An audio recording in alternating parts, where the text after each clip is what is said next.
When our founding mothers came together, their dream was to have a place where their kids could go that was safe, affordable, where they could take a break. These were parents who were exhausted. 40 years later, I look at it and say, that dream came true, but it's the same dream. We were pretty desperate, and then we found respite care.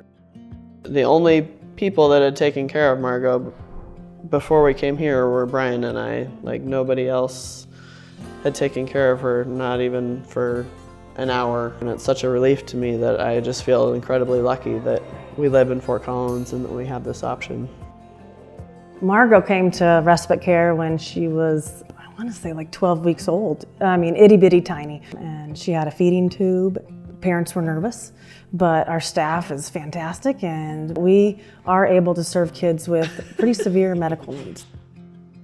This one, the big crane? Okay. James has Leishman, which is a rare genetic condition, but he is the most strong-willed child ever. Best case scenario would be that he would walk with a walker someday. Worst case scenario is he might be in a wheelchair forever. We finally got a diagnosis and the pediatrician said, do you feel some relief? At least now you know. And we both answered, no, not really. There's 4 other kids with his diagnosis in the state. So it's not like we have a wealth of knowledge on how to handle James all the time. So we are learning all together and their knowledge is helpful for our growth as well. And I share this all the time, is that other people are caring for my child who love him just as much as we do. Our kids know that no matter what they're achieving, no matter what has happened that day, they're going to be accepted with love and they're going to be treated with love. And that's one thing that has never changed over the 40 years and never will.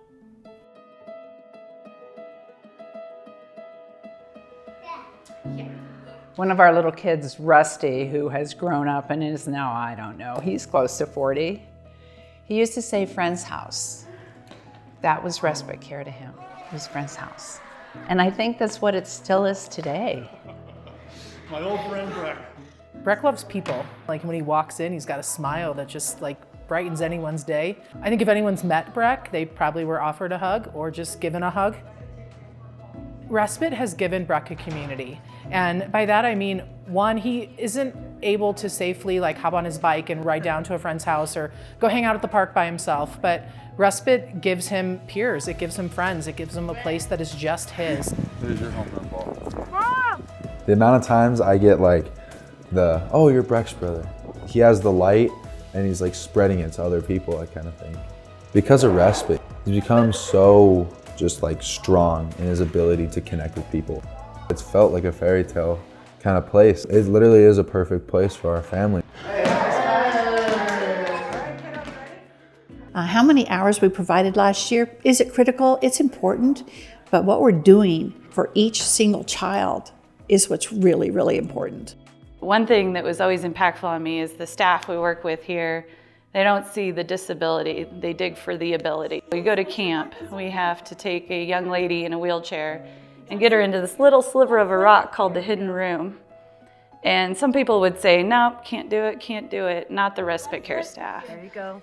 There's 4 of us. We had 2 spotting from the top, 2 spotting from the side, shimming her through this rock, and the smile when she came out the other side, worth it.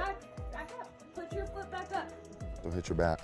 Breck has played on unified basketball teams and he's played on a baseball team. Breck has invited respite staff to come to his games and man, they showed up. They showed up with signs and chants and cheers and music, but showing up when they're not expected to be there, I mean, that just warms my mom heart.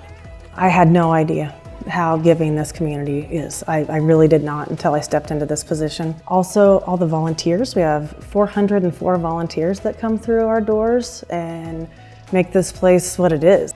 I've never been a part of any organization that has been so full of love and so grateful for their jobs and where they're at. I grew up with a family where my mom used to say, success is also giving back to the communities. their commitment never wavers. They're just always there. They're always spot on.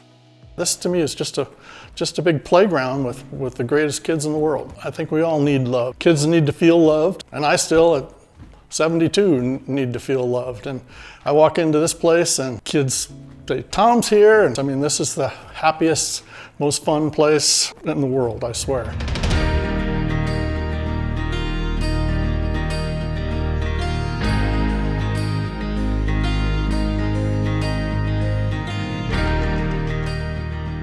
You feel that and you see that. You don't see anyone kind of being like, oh, like I'm just gonna lay back today. Like everyone, every single day, you can see is just all in to help. It really does make me think on how committed I am to other things. Like I wanna become as committed as people are to this place.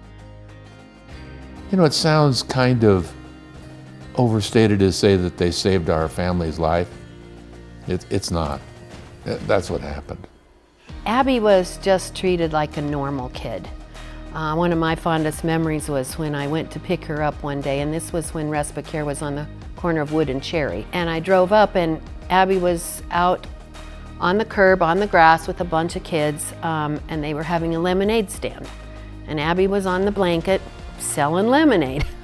You know, and here's a little girl who was nonverbal and, you know, never walked.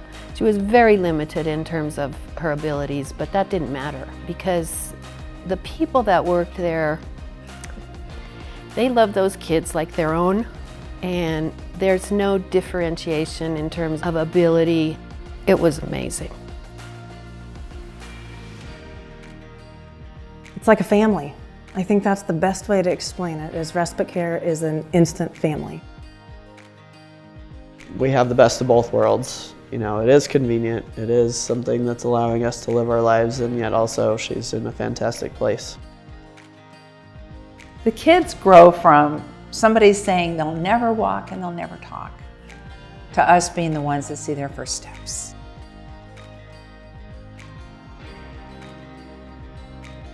Honestly, you don't know how amazing it is until you need it and until you see it for yourself.